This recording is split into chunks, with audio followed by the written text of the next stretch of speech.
Hello, Learn 11 friends. Welcome to the brief video on the test number 3 exam question for the short essay response that you'll be giving. I like to give you the question in advance so that you have time to look it over and create an outline, organize it, because I have to read them.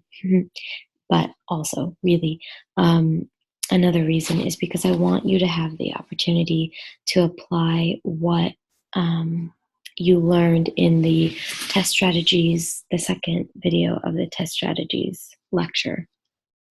If you haven't watched the test strategies video lecture, video 1 and 2, please go do that now, especially video 2 if you are looking for ways to prepare for this exam. There's a lot in there on timed writing, but also on structuring a response. So here, this prompt, just want you to notice the prompt for a second. It says, now that you have completed Learn 11 and can reflect back on your progress over the 16-week semester, what specific advice or encouragement can you give to new or returning college students about becoming a master's student? What has been the most challenging lessons for you this semester, and how will these lessons shape how you move forward as a college student? Choose one specific topic, skill, or concept we have discussed in class lectures and or that were introduced to you in your textbook, Becoming a Master's Student. Below are some ideas to choose from. Okay, so all of these in this list here are just suggestions. You don't have to choose one from this list, but they're just to refresh your memory on some of the things that we talked about. If there's something that you learned that's not on this list, you may use that one too. So you're going to choose one of these topics, and I want you to notice that in this paragraph, there are 3 things that are being asked of you to focus on in your response. So basically, you will be responding to 3 things. You're going to give advice or encouragement to new Learn 11 students who haven't taken the course yet. You're going to give them a visual of what was challenging for you based on the thing, based on the skill you choose or topic you choose down here. And how is this lesson going to help you in the future? So keep in mind that, every challenge has a lesson to it. So we might be talking about challenges, but we're also talking about what we've learned. Okay. And then again down here it says reading carefully and following the directions. I will be grading you on how well you're reading carefully and following the directions. I'm grading you on the clarity and explanation. So I want specific examples. I want to see what you were doing this semester. I want to see the challenge. I want to see the tool, the specific tool that you are using now. An example of what I don't want is for you to tell me that you've learned a lot about time management and you're using a calendar. That's just not specific enough. I need to know what's going in the calendar. I want to know which calendar you're using. I want to know how often you're putting stuff in the calendar. How are you remembering to look at the calendar? So use your 5 W's, 1 H to help you create a specific response that I can see. Every body paragraph, you're going to have 3 paragraphs, but a body paragraph has a minimum of 4 sentences in it. If you recall back to the lecture from Test Strategies, the second video, I talked about paragraph structure. There's topic sentence, example, explanation, and a concluding sentence. That's 4. Most students are going to write more than 4 because you need more than 4 sentences to have a clear explanation of whatever it is that you're talking about or writing about. So it's usually more about 6 to 8. Okay, so now I'm giving you here this outline. Paragraph 1 will be an introduction, so you'll introduce yourself and you'll give us your thesis statement, or what it is that you're going to be focusing on, the topic you'll be focusing on in this essay. And then you're going to, in paragraph 2, basically name your challenge, show us what was challenging for you, what tools you used and that you've learned to use, and then how it will help you in the future. And then you're going to give a quick conclusion, and that's going to be, your last minute wishing the students well, and last minute advice, anything you want to say in closing to the student.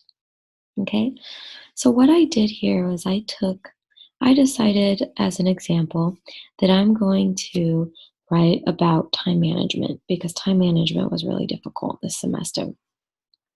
And I know I need to respond to these 3 parts of the question using time management. So I created a little outline for myself to get started. Okay, so in paragraph 1, I'm going to give my advice or encouragement, which is here, okay? And what I'm deciding is going to be the advice is to keep a calendar. And I might be more specific when I'm writing, but in my outline, I just need to keep notes to myself so that I know what I'm going to write about. In paragraph 2, I know I need to name my challenge in the topic sentence, so I'm going to go ahead and call it time. My biggest challenge this semester was time management. I'm going to put that in the topic sentence because the rest of the paragraph is going to be giving evidence for what I've learned about time management through that challenge. Then maybe, I've listed some examples here. An example is that I only was using a monthly calendar, and if this were true, I was throwing everything on a monthly calendar and it was chaos. I couldn't find anything that was important. I wasn't prioritizing, nothing was standing out. There's my explanation, okay? Another example is that I never prepared for the next week. So this caused me to procrastinate because I wasn't looking ahead at all that I needed to do. And then last minute, I had to cram. That's explanation for this one. And now I want to talk about what I started to do to help me moving forward. So now what I do is I use alarms on my phone and I separate all of my monthly, weekly, and daily calendars. Excuse me. And this helps me to remember to look at my calendar. And it also helps me to prioritize and focus on what is only due for today versus for the whole month. And so that's explanation, or going into more greater detail about the tool that I'm using here, calendars. And another tool here is that I look ahead, and these calendars help me to look ahead. Now, this is the next thing I need to respond to make sure I answer the entire prompt. I also need to tell the student how these tools will help me in the future. So now, not only do I know that I can prioritize and I do know how to keep monthly calendars, I can plan ahead, but I also know that I'm not a procrastinator. And so in my future career or when I transfer, and then I would give explanation for that and apply it to my future. And then paragraph 3, maybe my closing advice here for the students is to slow down and complete one thing at a time. Okay, so this is my loose outline that I'm going to write from. This is not the essay. This is just, my notes so that I can flesh this out into a much more clear and full of explanation and details as a letter to incoming Learn 11 students.